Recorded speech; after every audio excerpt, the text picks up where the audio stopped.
Hello, everyone. That's not what I wanted to press. That's what I wanted to press. Hello, everyone. Marc Sabatella from the Mastering MuseScore School here. And this is the Music Masterclass, my Thursday live stream talk about music.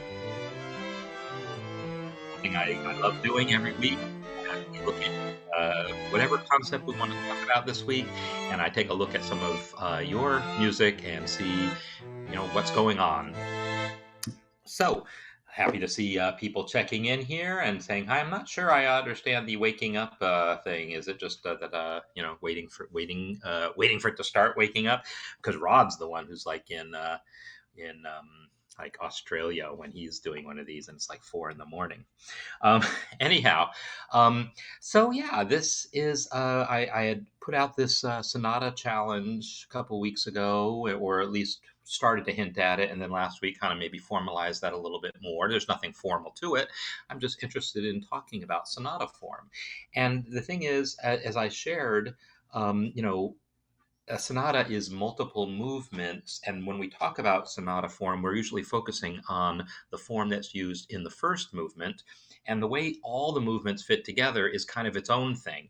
And I only talked about that briefly last week, but uh, it was the first movement that's usually the one that's in sonata form, and maybe the last movement is often as well. The middle movement or movements, like a typical sonata, might be 3 or 4 movements, and same with symphonies, maybe four is typical, five's occasionally seen.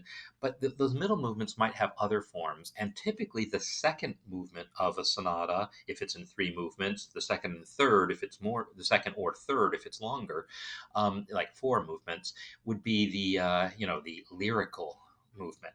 And as I related, that my father, I'd been visiting here and visiting him a lot, and that he passed away last Sunday, and I've kind of we're all at peace with that, and the funeral service is on Saturday, and I've decided that I want to, instead of writing the sonata first movement that I originally thought I was going to be writing as part of this challenge, I've decided to write basically a second movement.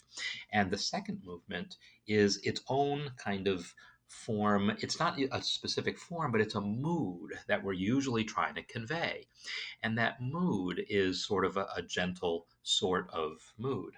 And so, what I want to do is oh, great. I'm glad to see that there's some additional sonatas perhaps coming as well. And yeah, I expect that this will take a while for people to get these together because we're talking about writing a longer form piece. But I want to talk a little bit about what I might mean if I talk about um, what this kind of mood of the second movement might be. And so I have available the Beethoven Sonata Pathétique, which is the sonata that I know better than any other sonata, because it's one that I actually performed in high school. And I thought it was in here. Oh, here we go. Sonata Pathétique, second movement. And I would just play a little bit of it. And I mentioned in the kind of announcements about this session that I was going to be talking about keys or modulations, I think is what I said I want to talk about some. And because that is kind of another big picture question that we touched on last week that I want to talk about more. So I'm going to play you a little bit. Is this tempo going to be okay? Let's find out. Yeah, it is. So let me turn the volume back up because that's too quiet. Now, it is a very quiet sonata. So it is going to be quiet, but not that quiet. So let's just hear the first phrase of this.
So that is the main theme of the Pathetique second movement. And yeah, it's it's one of the most beautiful melodies that you'd ever find anywhere, I think.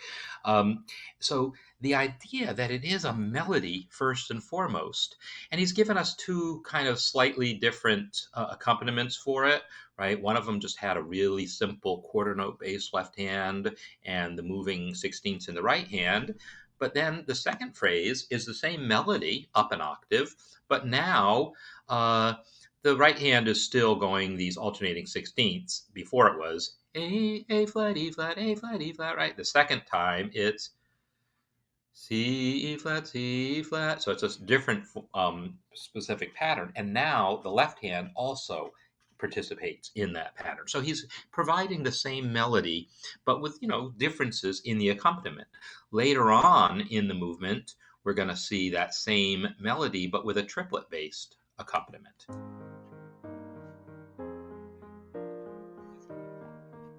Right? That's, I guess, not the beginning of it. The beginning of it is here.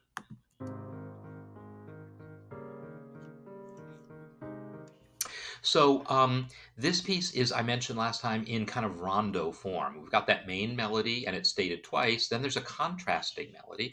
And the contrasting melody, unlike with the first movement where we expect the A theme to be kind of bold and the second theme, the B theme, to be more lyrical, here it's the A theme that's lyrical and everything's going to be lyrical. There's not going to be anything that totally kills that texture. But what he does get into here is some different melodic areas and different key areas. So this was A flat major, right? Let's hear the end of that.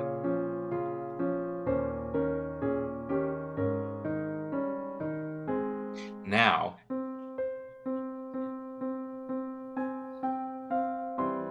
we're in F minor, right? So we have all those C's, that's the dominant, that's the 5 in F minor. So F minor, of course, is the relative minor of A flat. So as far as accidentals go, the only accidental that we need to express the key of F minor is that E natural, that leading tone, the harmonic minor, if you will. And there's other accidentals that will happen because songs aren't entirely diatonic. But as far as what you need just to express the key of F minor, it's just that one different note, the E natural, that is needed to express F minor. And you could get away without having a leading tone even. So it's a related key, right? The same key signature. And then it comes back to the original theme. Right? So we get the original theme back after that B theme. Then there's a C theme. So it's A, B, A, C, and then back to A. The C theme is in A flat minor. And notice, even though A flat minor has 7 flats, yeah, because A minor would have, like A flat minor is the relative minor of C flat major. So it's 7 flats. It's everything flatted. But he doesn't bother to change the key signature. He just uses accidentals.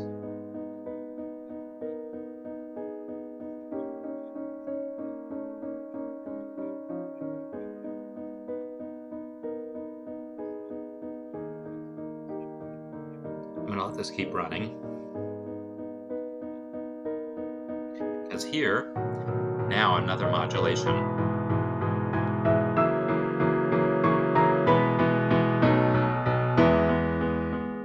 And now we're in E major.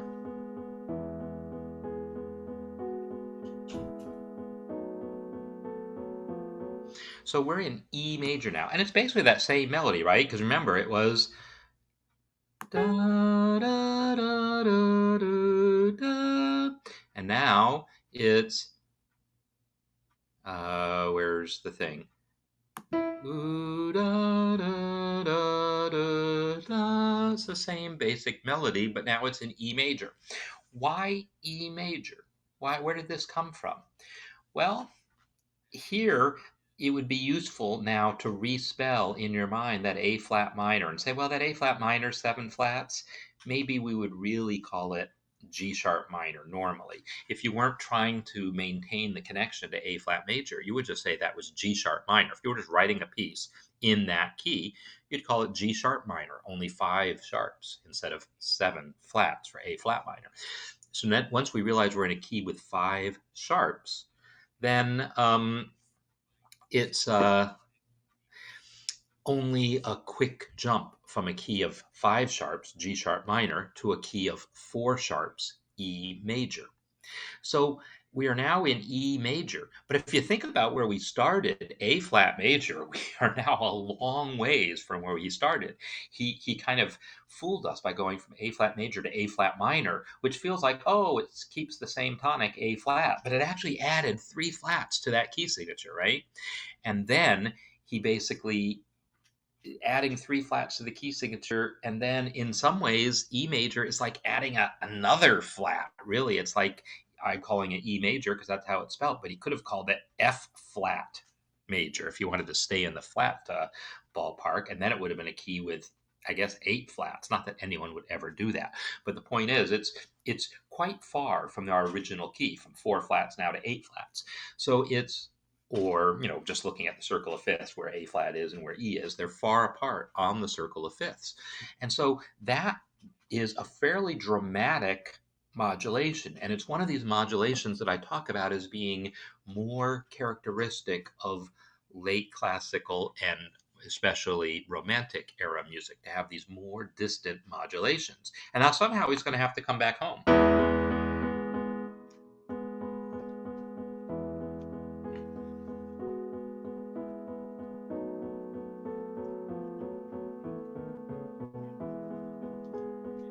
Here's how he comes back home. A diminished chord.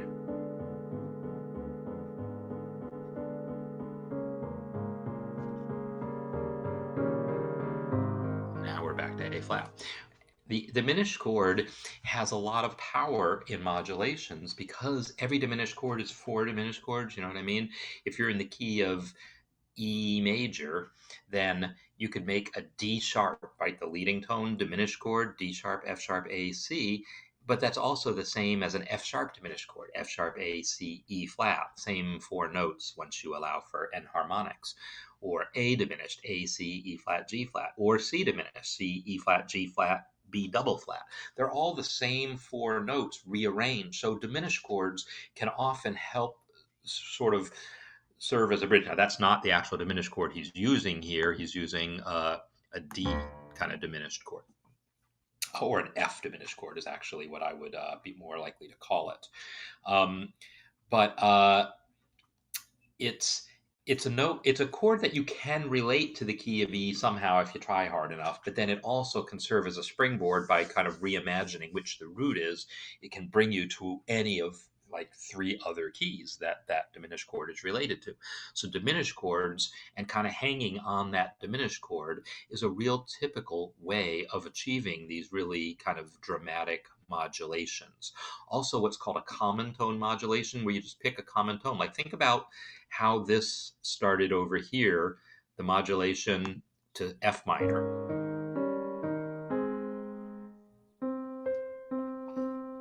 That C, C, C, C, C, you hear that, but at that point, you don't know it's going to F minor.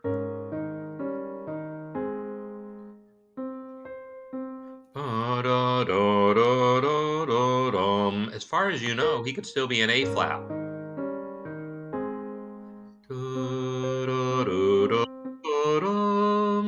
But that's not what happens. Then he gives you other stuff to tell you, oh no, we're in F minor. But he starts it with this note C that could have been diatonic to A flat major. But then after he asserts that C a bunch of times, he then puts chords underneath that say, hey, we're in a new key now. That's a classic common tone modulation. You identify one note that's common to both keys, and you sit there and you beat us over the head with it for a little bit to establish, hey, there's something's coming.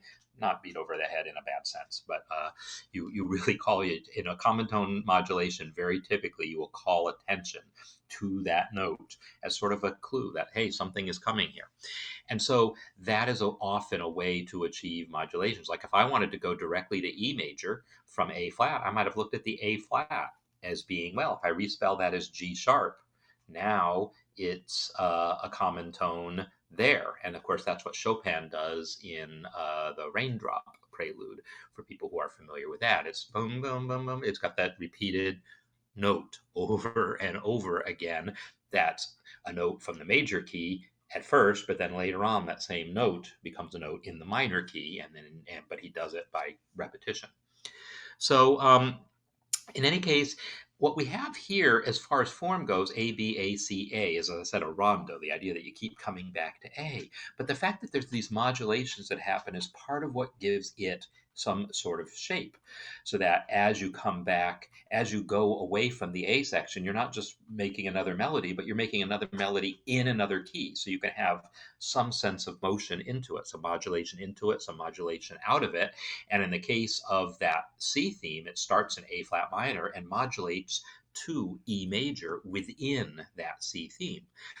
So last week, the question came up about, in the comments afterwards in the community, about like a fantasy form or fantasia form, which is not a form. It's just a broad term for write whatever you want, basically. There's lots of other terms that could mean that. A lot of forms don't really mean anything specific in terms of form. They're a term for a particular mood, maybe. So you don't have to have any specific form in terms of ever having a melody come back. It could be you state that A theme and never play it again. That's okay. But then you still want to have some shape to your piece. And one of the ways that you would have that, or maybe you have that A theme and then a B theme and then a C and then a D, and then you come back to A and then you go on to E and F. There's no name for that form. I just made that up. A, B, C, D, A, E, F. That's not a form with a name, but you could do it and you get that little bit of repetition from the A. But one of the things that's going to make that interesting is how do those themes relate to each other? The A, the B, the C, the D, the E, and the F. And yes, the melodies, the contrast in the melodies themselves can be part of it, but the longer that piece goes on, the more tired the ear gets of hearing the same key over and over again. The more the ear wants to hear a change of key, because what a change of key does is gives you new notes, right? And you're not just hearing those same 7 notes over and over again.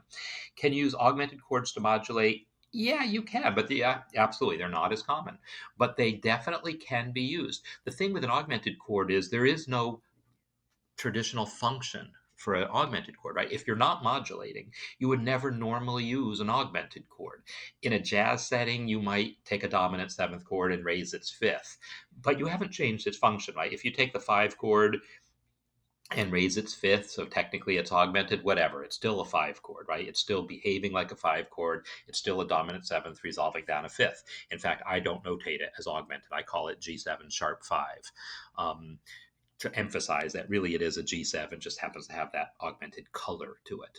But diminished chords actually have very specific function. They move in ways that no other chord moves. G7 wants to resolve to C, whether you make that G7, whether you give it a sharp 5 or not. It doesn't change the resolution tendency of that chord. But diminished chords are unique chords that really do have their own specific resolution tendencies. And so they are more common as a way of modulating because they have a specific place they want to go. But augmented chords absolutely can do that as well and can be used, no doubt. But that's, I think, part of why you don't see it as often. So anyhow, this idea that as a piece kind of moves along, there's a certain length at which we're going to get tired of hearing the one key and we want to hear something else. And this is part of the reason why, even if the piece doesn't modulate, you're going to expect some non-diatonic chords in there. We're going to expect either some non-diatonic chords or like a 5 of 5, right? A secondary dominant, or we're going to see some chromatic passing tones. We're going to see something to break the monotony of the same 7 pitches over and over again. You can maybe get away with 8 measures without anything, or 16, whatever, depending on what style you're working in. But at some point, the ear really wants to hear some relief from those same 7 notes. So modulation can do it, especially if the piece is long enough, but it can also just be by management of your of how you use your non-diatonic chords. And yeah, augmented chords definitely get used in Broadway and in show tunes and so forth, for sure. It's not exclusively, but there's a lot of language that comes to jazz by way of Gershwin and Cole Porter and people like that. So, because I'd mentioned that augmented chords are used in jazz just as a color of a dominant 7th. So I want to just show briefly the sonata that I'm working on because I mentioned that that's a thing, and you'll get to hear the full thing when I'm done with it. But this will also give you a little bit of idea into a compositional process, and this isn't um, the necessarily my regular compositional process, but it's worth pointing out in this context of this second movement, that melody of that Beethoven sonata.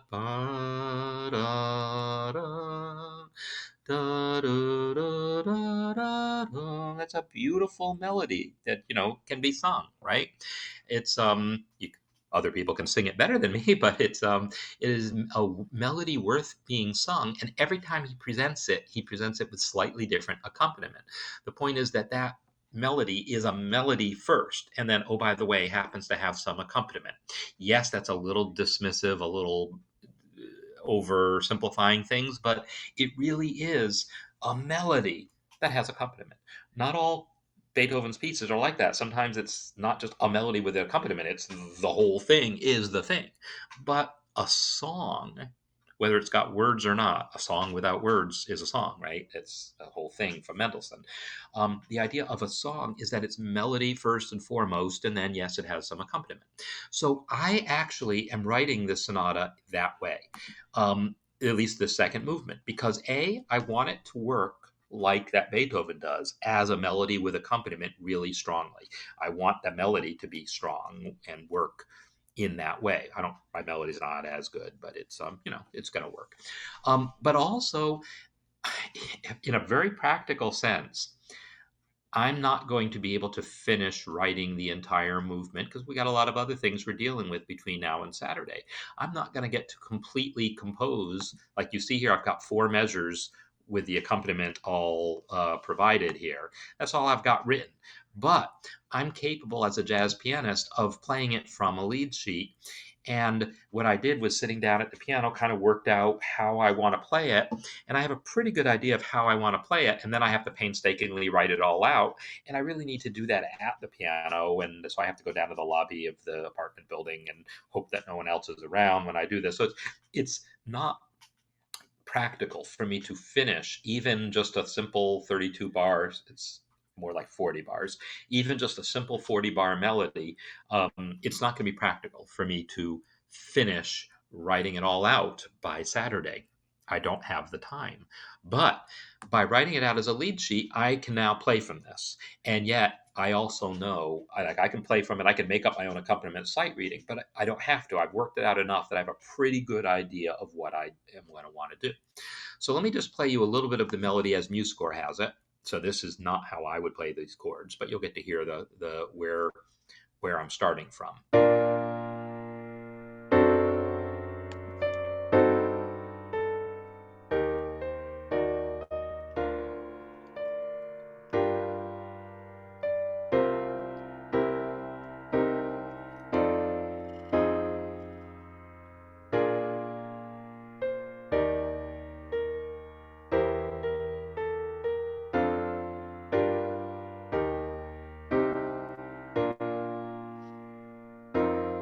So that's our basic melody.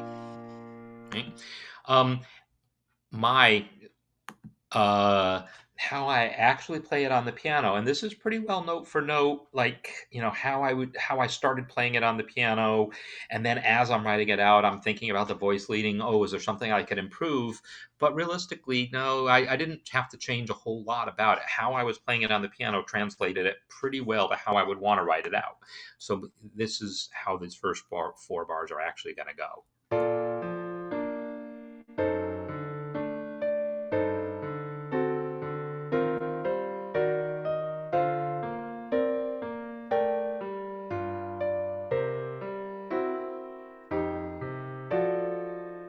And that's as far as I've gotten, right? So yeah, so this is oh, that's the other thing. As far as I mean, the Beethoven piece totally would have worked also, and I could have just played the Beethoven, and my father loved Beethoven.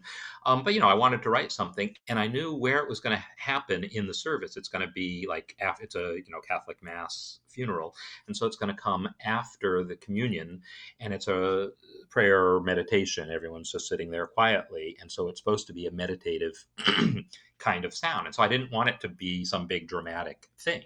And often that second movement might build to some sort of climax. And yeah, there'll be a little bit of rise in this, but mostly it's going to kind of stay in that vibe. It's going to get a little bigger. It's going to have some shape to it.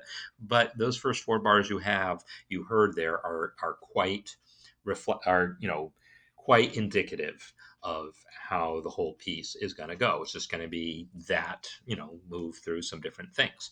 So the only my piece, I chose not to have it do any significant modulation, but you'll notice already right off the bat, the second chord is not diatonic. I'm in B flat major and I have D7 and then going to G. It's basically going to a G minor chord that never gets fully stated. But so I've got an F sharp right off the bat in that first measure, and then you can see it there in the left hand, right? And then the F sharp carries through. Y'all know what that is? That G flat, this sound right here. That's my buddy, the minor 4 chord. How could I do this piece without there being a minor 4 chord? There'll be a more prominent one at the end also. So I have a reasonably healthy selection of my typical sort of go-to devices. That's what allows me to compose it and make sure I know it's going to sound pretty good without having to spend a ton of time inventing new wheels here. I don't have time to invent wheels. I just wanted to make a melody with some harmonizations that I thought would work. So the whole A sec, and then I have this secondary 2-5, right? E flat is the 4 chord, but I have 2, 5, 1 in E flat, and that introduces, that F minor chord and the B flat 7 both have A flats. This management of when you're bringing in non-diatonic chords, this is important because even if the piece doesn't change key, this is what enables it to be not entirely diatonic and have enough interest to kind of have the kind of harmonic richness that I personally would be going for in this. And I'm trying to hold on to that. When I decided I wanted a B theme here, it's basically an AABA form ish. It's the last A section is more significantly different than the first two, and the bridge is like 10 measures long, the B section, but it's basically an AABA form. And for that B section, I didn't want a significant modulation. So I did like what Beethoven did in Pathétique of just going to the relative minor. That's as far as I wanted to go. Because this piece is going to be done, 40 measures and out, or however many it is. It's, it's 32 plus those couple extra measures for the bridge, and then an extra 2 measures also for that last A section. So I guess that must make it 36 measures. And that's as long as this movement's going to be. If I play it live, I can improvise, I can do all my jazz stuff, but whatever, the whole piece. Yeah, I'm going to play it. I'm going to play it there at the funeral, and I'll probably play it from this lead sheet. So here's the end of the A section going into the B section. And then the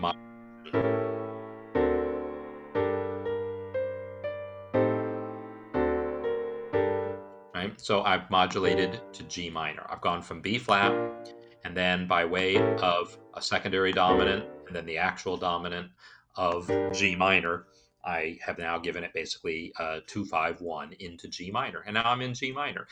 And I do a very typical thing of in the middle of the bridge, modulate F. Now F. 6, 2, 5, and then a modulation back to B flat. So this is all fairly standard language for this kind of jazz based on the kind of Great American Songbook kind of music. And yet my arrangement of it is going to be much more in keeping with what I've learned from Beethoven, basically. So it's going to be my own version of what a second movement of a sonata might be. So anyhow, I'm showing you this process because this process where I'm writing it out as a lead sheet and then fleshing it out is not something I would necessarily normally do, but it's going to be appropriate to this situation. And yeah, my brothers both sing, and they're not going to try to sing, and I would never try to. Well, you know me, I wouldn't try to sing in public other than for you guys. But singing is much harder than playing the piano. I'm pretty sure I will be able to play the piano for the event. My leg will be shaking. I know that about myself. It starts getting like, "Bleh," but my hands tend to stay steady. So I think I will be okay here.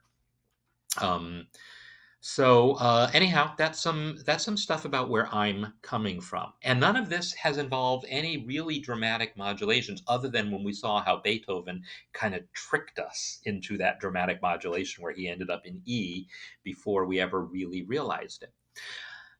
So now I want to actually turn attention to some of the music that you guys have submitted and kind of talk about that again through the lens of thinking about key motion. And so I want to come back to the pieces that we looked at last week briefly and talk about these in more detail.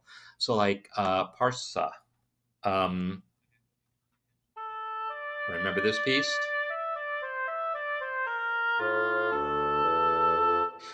This has pretty strongly established D minor as a key.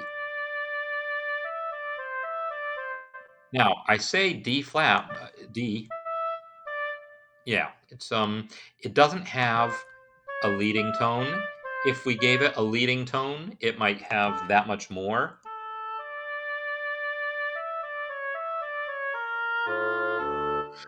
And they would tell you, they being people who write like rules as if they were things telling you what to do. They would tell you, "Oh, don't do that. Don't leap from the leading tone to that flatted sixth scale degree." But whatever, you do it if you want that sound. It is a certain sound, but that's not the sound that Parsa wrote. He didn't want that leading tone sound, so he's not giving it to us.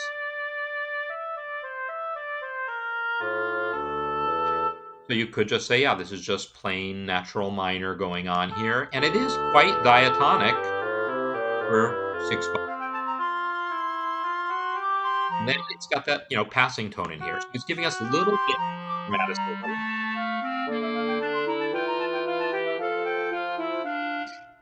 The sound here is kind of an F major sound, and then ending kind of with a minor sound there, without being really explicit about the harmony, right? This is a story about harmony being told through counterpoint. I could look at each pair of notes and say, well, these two notes imply that triad, these two notes imply that triad, these two notes imply that triad, but it's not necessarily about that, right? It's about the consonance and dissonance of the intervals themselves and the integrity of the melodic lines. And some places he's totally okay with a certain level of dissonance that goes way beyond what Bach might have been comfortable with, but it's not 1700 anymore. So uh what was I going to say? So yeah, the piece is pretty clearly in that key, and it suddenly does a very dramatic thing around here,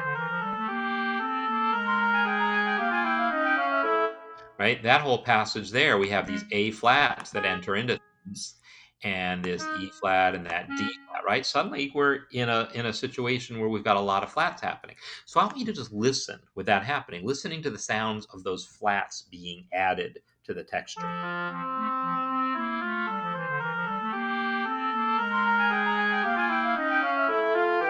And then back. Now,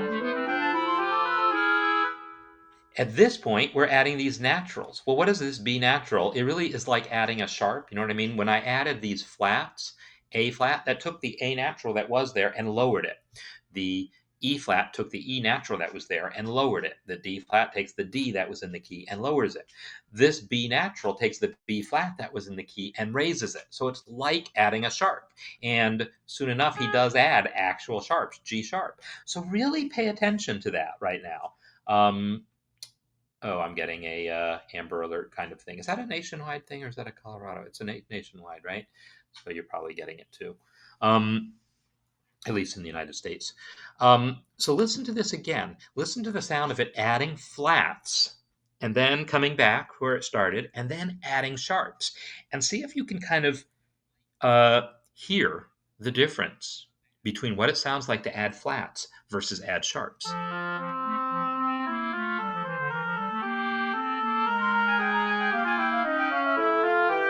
Now. So I am making these faces. There's a sense in which adding flats darkens the sound.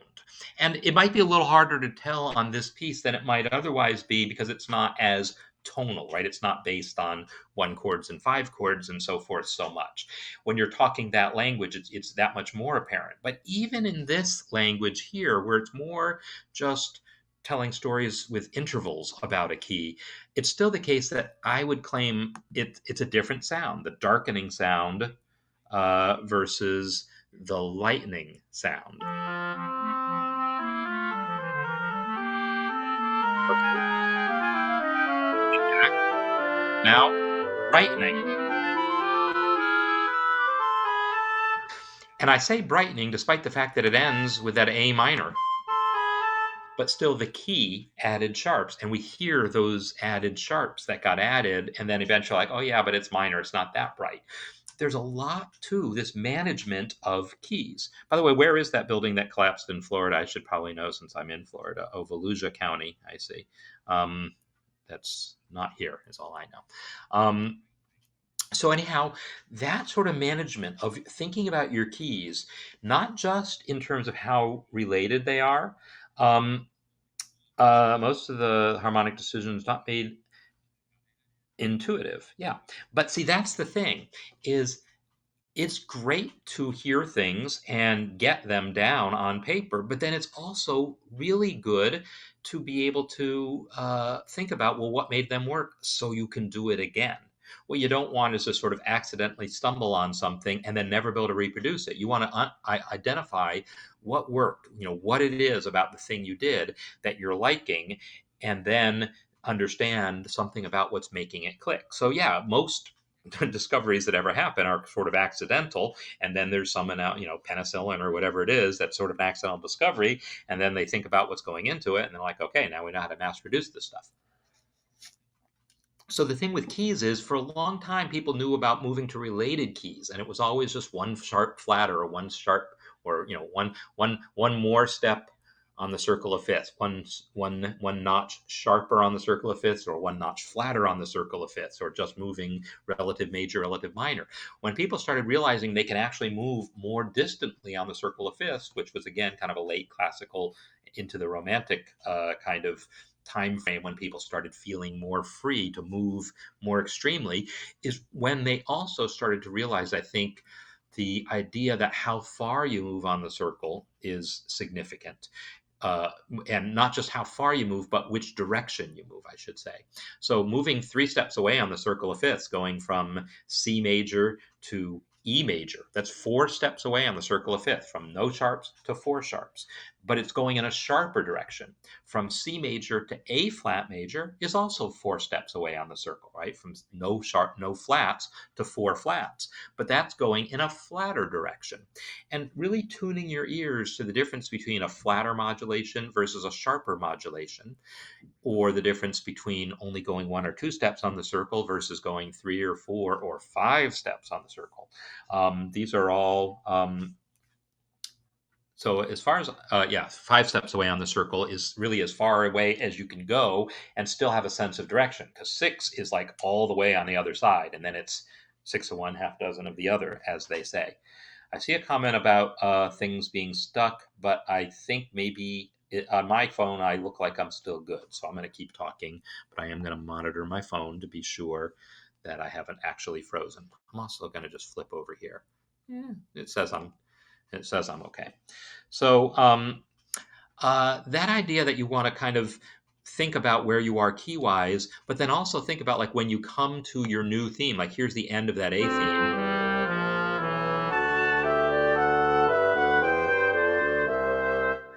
By the time you've ended here, you're in C major, right? This is a C major chord that you've ended on. So we've left D minor kind of somewhere in all of that section, and we've ended in C major, and then the next theme.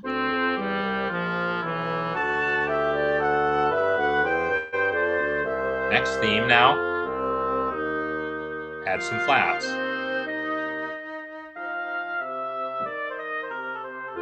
And it also does very different things rhythmically, and we talked about some of that stuff last time. But this idea that as you move through different themes, you want to think about where you're doing key-wise. That's one of the things, what you do with the tempo, what you do with the rhythms, and what you do with the key, as well as what you do texturally. Whether, like, this first section was quite contrapuntal, right? You have lots of moving lines, different things happening at once. This section is less contrapuntal. It's more two voices in unison, right? There's not as much happening. Yes, this is da da da da da da da da while someone else is doing something different, but it's only one person carrying a lot of activity. The other people are doing simple things. So uh, these are all ingredients you want to play with when you're building a larger scale piece. You want to think about how you're handling the keys, the movement of the keys, how you're handling the texture, whether it's thick textures or thinner textures, especially if you're writing for an orchestra. You don't want to write for all the instruments all the time, right? Sometimes it breaks down to smaller groups. Often it's just the strings, right? And but also managing the keys, managing where you're using more counterpoint, where you're using more kind of homophonic textures, where or homorhythmic textures, where everyone has the same rhythms together. These are the kinds of things you want to manage. So if I come back to Joanne's piece now, this is a piece that is definitely in the key of F, and it has uh, a number of sections to it, but not in a way that I think. Actually, Joanne, so I saw that you're here. I'm going to go ahead and let the piece play in its entirety, and I'm going to make sure repeats are off just in case there were any repeats. I did listen through it.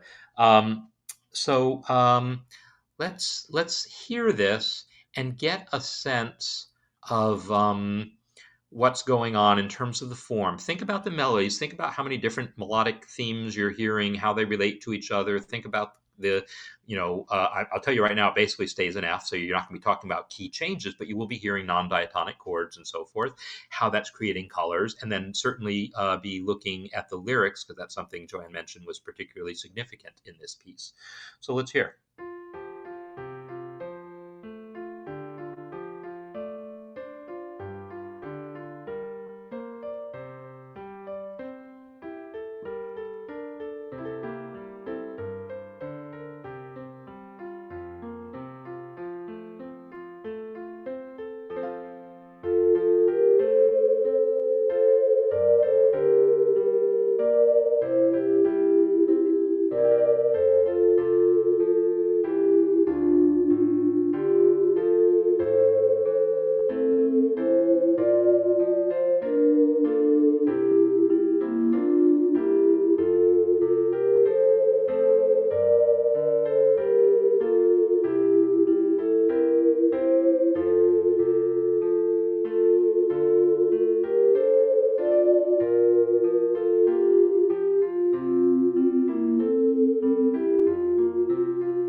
Nice job, Joanne. I like that. So I'm wondering also, do you sing? I can't remember. You probably told us. And have you been working on like singing this with your piano accompaniment here? I'm definitely kind of curious about, what you see. And you've written places where in the vocal part where you have the possibility of harmonies, right? You've got things there. So I don't know if you're intending to do that as a duet with another singer. I'd be kind of curious to know kind of your plans for this. And yes, I totally forgot that, in fact, there is that one modulation to the key of C that happens here. And that's one step sharper, right? That's from no flats to zero flats. Subtracting flats is just like adding sharps. So if you listen to these last couple measures, last measures of F, and then the key of C, it's a little brighter. It's a different style. So, there's some different things happening that can contribute to this idea of it being a brighter thing. And so there's a lot of things you can do with how you create the accompaniment to sort of enhance that sense of being brighter or to negate the sense of being brighter. So, like some of the things that are happening different here is just the register that things are in. Right? This F chord starts low. This C is not as low as that F. And the thing is, if you took it down an octave, it's much lower, right? Now it's a big, deep thing. And maybe you didn't want big and deep. And so there's a thing that comes up pretty often when people start studying music where we talk about different moods to different keys. And I need to oh, good. I'm glad you got to perform it with another singer too. Great. Um, there is a thing in which different keys themselves can have character, but I want to talk about what that really means. Because if I'm talking about keys and modulations in the context of this, I want to talk about that specifically. And then I want to talk a little bit more about melodic organization. But as far as the key thing goes, inherently, if we talk about just the inherent aspect of what it means to be in a key, there is no difference from one key to the next. All keys are entirely equal. But that's like in a pure vacuum, things fall at exactly this speed. But in reality, there's air. And that's why if I take this piece of paper, in a pure vacuum, maybe you know this pen will drop at exactly the same speed as that sheet of paper. But here on Earth, it's not a pure vacuum. This paper falls slower because it's got air around it, and the air is providing resistance, right? So there's what happens in like a perfect world, or that vacuum wouldn't be perfect, but a theoretically perfect world versus what happens in reality. So in a theoretically perfect world, all keys would be identical. The reality is that's not the case. And it's not the case for a number of reasons. One is if you take a violin, then it's got an open C string, or an open G string, an open D string, an open A string, and an open E string. Any key that emphasizes those notes is going to use open strings that won't be possible in a key in which you've got C sharp, G sharp, D sharp, and A sharp. Like the key of B, you can't use any of those open strings, at least not for the diatonic notes. So it's going to mean that the key of C and the key of B sound vastly different on a violin specifically. But then you go to a clarinet and it's a transposing instrument. The key of C becomes the key of D for a clarinet. The key of B becomes the key of D flat. Now we're talking about which side keys are involved in order to do that. And that changes the sound of things. And also whether the break happens. There's from when you go lift all your fingers up and then you put all your fingers back down, but with the register key on, etc. There's all these design of instrument issues that will make any key in which the five of the key can be played with all fingers down versus where the five is played with all fingers up. That's a huge difference, even though it's only a half step. So all sorts of differences in the design of specific instruments will affect why one key sounds different than another on that instrument. But every instrument is going to have different characteristics in that way. So again, it's not an inherent thing of the key. On piano, all the keys sound the same, right? There is no inherent difference between the keys, but you do get situations like this where the key of F allows you to put the bass note right here, right below the staff where it's low. It's low. This one is low. Yeah, I guess. But this one's low. Yeah, this one's clearly F. That is a low note. This C here is not as low a note, but if I take it down an octave, it's low, right? So the key of F allows your tonic chord to be low. The key of C forces you to choose between lowish or low, right? You can't have your tonic chord have that same sound as far as how low it is on the piano. So there's issues like that that come up. Or if you want to keep your chords, like if you think about how your chords are arranged here, the chords are typically on piano arranged in this kind of centered around middle C, where some notes are below, some notes are above. That's where most kind of chord stuff happens. If you get too low, it gets muddy. If you get too high, it starts interfering with the melody. So we usually keep our accompaniment somewhere, the chordal accompaniment around middle C. But what that means is in the key of C, that means it's that tonic that's in the middle of your chord. So it means you're not going to play so much root position chords. You're going to play like second inversion chords where that C is kind of in the middle of your chord. And whereas in the key of F, you're going to put that C on the top of the chord, and or maybe it's first inversion to keep the C in the middle. It's going to change which inversions you use to stay in a particular register. And that's all specific to the layout of the piano. So these are all things you would want to think about when you're kind of managing what keys you're in and why you're in them and when you're changing them. They're all potentially relevant. Not every single one of these is relevant at all times, but any one of them might be most relevant at any one time. This idea that keys can be different in terms of how low they are on the piano, that's a real subtle thing to have to think about, but it's actually quite important. It's a reason why the key of F and the key of C are going to end up feeling so different, even though they're only one step apart on the circle of fifths, because they put you in a totally different range. And that's true on, trumpet also. A high C on trumpet note, well, especially if it's a B flat trumpet, because that high C is actually a D above the staff. That's like the highest note some trumpet players can't even play. It's going to be a loud, piercing note. But the high F is just a high-ish note. So all those decisions, and then of course what people are comfortable with, how much work it is to play in a particular key, or how familiar it is to read that key, can also be very uh, important. So, is there another modulation in section C? You might be right. Well, there wasn't. Okay, yes, this is one I talked about last time and mentioned that to me, it's not so much a modulation. I use the term Mario because, again, someone, I've heard over the years that this is the theme, the chord progression from the Mario Brothers video game.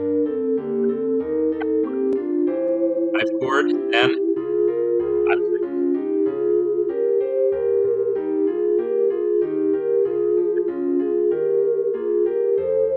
that flat six,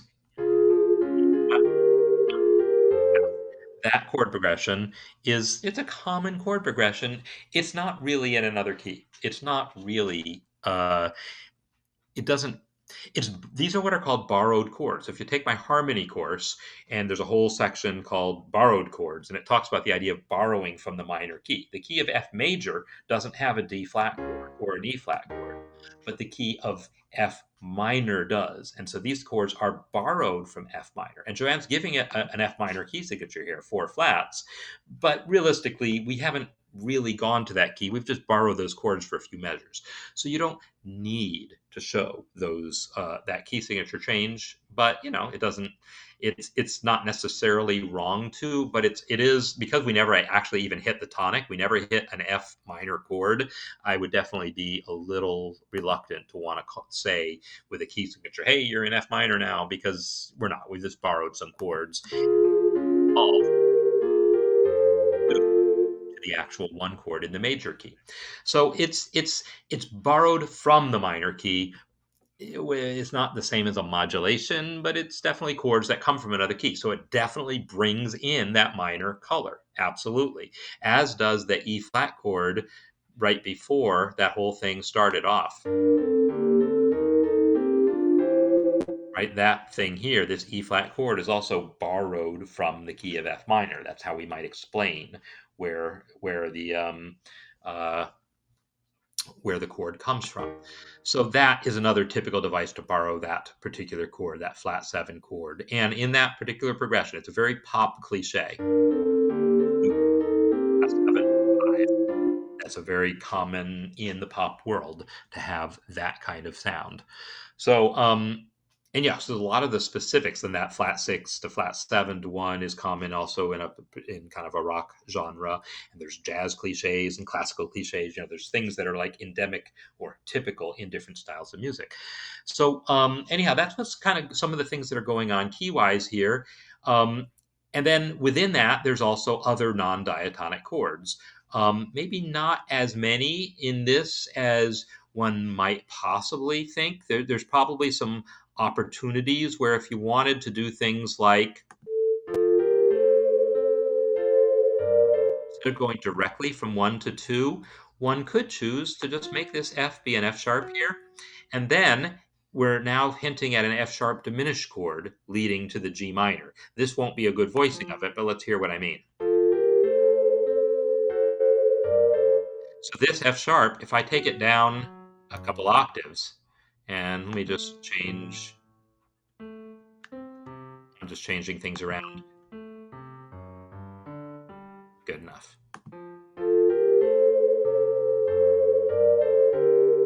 This, by adding this diminished chord to lead to the G minor, you can do things like that to add some additional harmonic richness. This is called a diminished approach chord, at least that's what I call it. And I'm not saying that you have to have those, but it's one of the things you could. I'm undoing all these changes so I don't accidentally change your score. Go back to the 6 measures to see where I guess you're talking about the borrowed chord. I guess I'll start at B. Section is 4, 5, 3, 2, borrowed chord, 5, and so this section here, even though it hasn't modulated, there's a sense in which we're in D minor, right? It's this motion from A minor to D minor. Whenever you have that circle of fifths motion between chords, you can create this illusion that you've identified one as the tonic, and this can feel like the tonic, and it would feel that much more so if I made this guy be a C sharp. Yeah, I probably wouldn't do that because the melody has a C natural earlier, but let's hear it.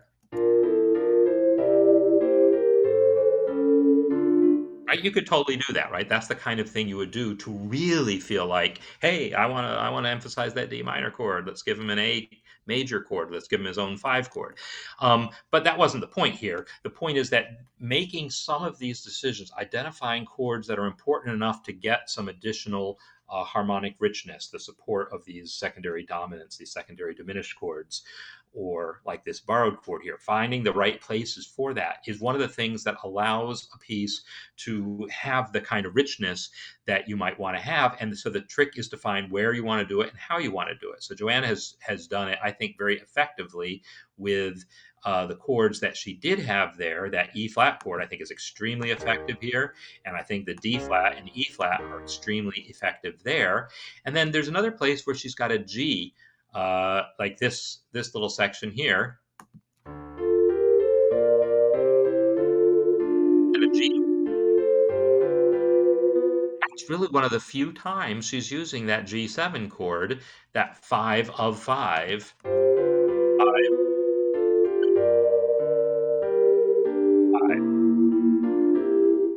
That is, by not overusing it, this becomes more effective. I couldn't do that, right?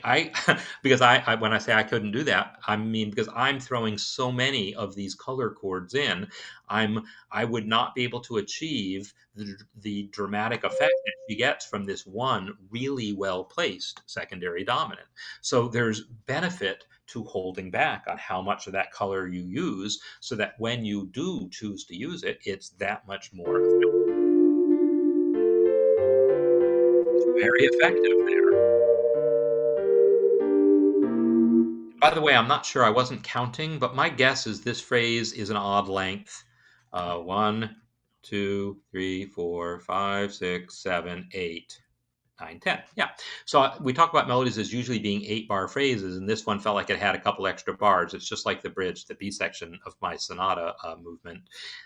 Those extra measures can really add a little extra drama to things as far as that goes also. So one of the things that's going on, I mentioned that I want to talk about melody, and then I kind of need to wrap up. I mean, the melody is really beautiful, right? It's a nice diatonic melody that's it's got some real character to it.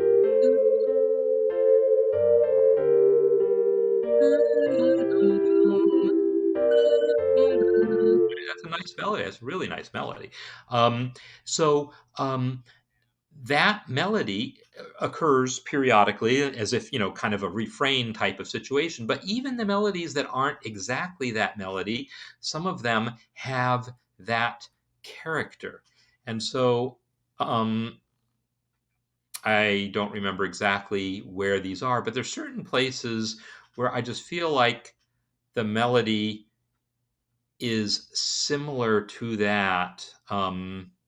There's just a lot of use of some of the same kinds of ba-da-dum, that particular da-da-dum, that little uh, rhythmic device, and similar other sorts of things where there's like individual little motifs within the melody that help tie this melody to the other melodies. One of the things that you could do if you want to increase the sense of variety while keeping that unity, the unity is great, is have the accompaniment have a different character in some of the other places. Like here,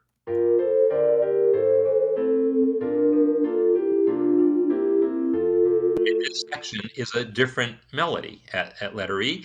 You could consider changing around the character of the accompaniment to create a little more variety within there. So if that's something you wanted, because you don't want it to be a key change, you don't want to have to introduce all these extra non-diatonic chords, but sometimes just subtle changes where the maybe having the left hand pattern not be so much quarter note focus because it's the same basic pattern that we've had. Although, there's eighth note. It's a mixture of quarter notes and eighth notes, but one note at a time in the left hand. And there's different sort of patterns that can be used in the accompaniment to create different textures. And that's so when I talk about texture, I talked about it in the sense of an orchestra going from the full orchestra down to just strings or just winds or whatever. On piano, it has to do with how many fingers we're using at a time or which fingers of which hand we're using at a time. So those are all things. And yes, of course, everything is better live for sure. um, so anyhow, those are all things to think about as you're writing, and especially if you're trying to write a piano sonata. Any people who are, you might want to think about doing things like Beethoven did in his, where he's really changing up the accompaniment patterns from one section to the next to kind of increase the sense of variety. But this wasn't meant to be a sonata. This is a song, right? And a song usually has more unity than that. It's not meant to have the same kind of different things going on. It's really meant to be one thing with a repeating pattern throughout. So I'm not saying that any of the things that I suggested would have made it better. No, they're just things to think about, especially if you're thinking in terms of making a sonata and you make a piece this long and you've got contrasting melodies and contrasting keys. I would say also bring in contrasting styles of accompaniment would be the thing to also do. So, yeah, there's just always lots of things. Oh, I like the repetition here at the end. Then same melody again, and then uh, when I say same melody again, same but up a third, right? So that kind of repetition in threes. Say something, say it again slightly differently, and then either come back to the first way or go the next level up.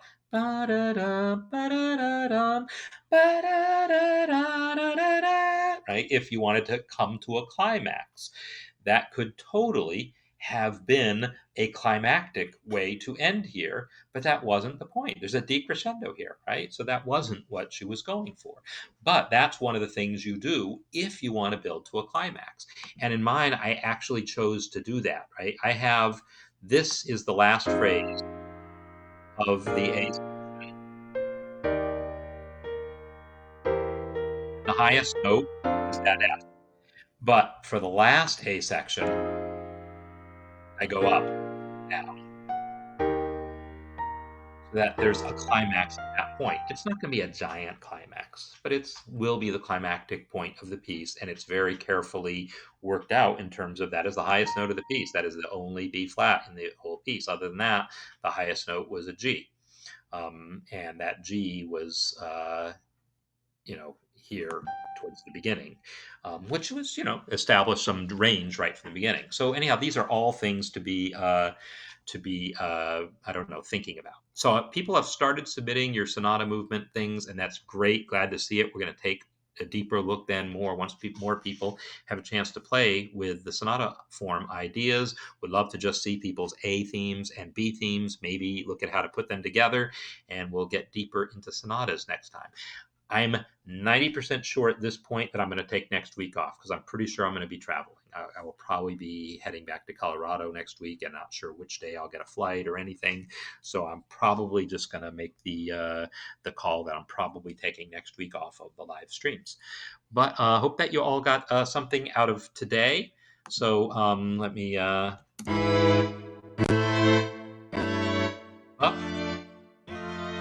This has been Marc Sabatella with the Mastering MuseScore School, bringing you the music masterclass for today, the 24th, probably. Our date here, yes, it is the 24th of June. I should know these things. I hope you enjoyed this. By all means, join us in the community. I forgot to post the link to the community site, but let me just do that. Community. MasteringMuseScore.com.